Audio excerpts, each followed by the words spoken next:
یتیموں کا مسیحا، اپاہجوں کا مسیحا. ارے لوگوں، جو سب کے لیے نمونہ بن کر آیا ہے. اللہ تعالیٰ نے قرآن میں فرمایا ہے لَقَدْ كَانَ لَكُمْ فِي رَسُولِ اللَّهِ أُسْوَةٌ حَسَنَةٌ. تمہارے لیے بہترین نمونہ موجود ہے نبی کی زندگی میں.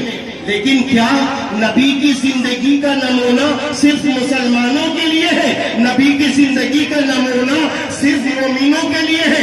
ارے نہیں، جہاں مسلمانوں کے لیے آپ آئیڈیل ہے وہیں دوسری قوموں کے لیے بھی آپ آئیڈیل ہے. آپ دیکھیے اللہ تعالیٰ نے قرآن پاک میں کیا فرمایا، وَقُولُوا لِلنَّاسِ حُسْنًا. اور لوگوں سے اچھی بات کہو، اور لوگوں سے اچھی بات کہو. لوگوں سے اچھی بات کہنا، اچھی بات کرنا یہ انسانیت کا فرض ہے.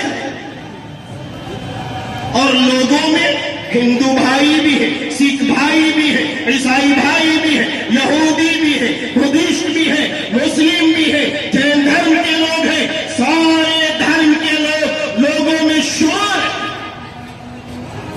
اللہ نے فرمایا ہے یہ، اور نبی کیا فرما رہے ہیں، الخلق عیال اللہ. سارے کے سارے انسان کنبے کے مانند، خاندان کے مانند ہیں. اے لوگوں، تم ایک دوسرے سے لڑو نہیں. اے لوگوں، تم ایک دوسرے سے طنز نہ کرو. اے لوگوں، تم ایک دوسرے پہ ظلم نہ کرو.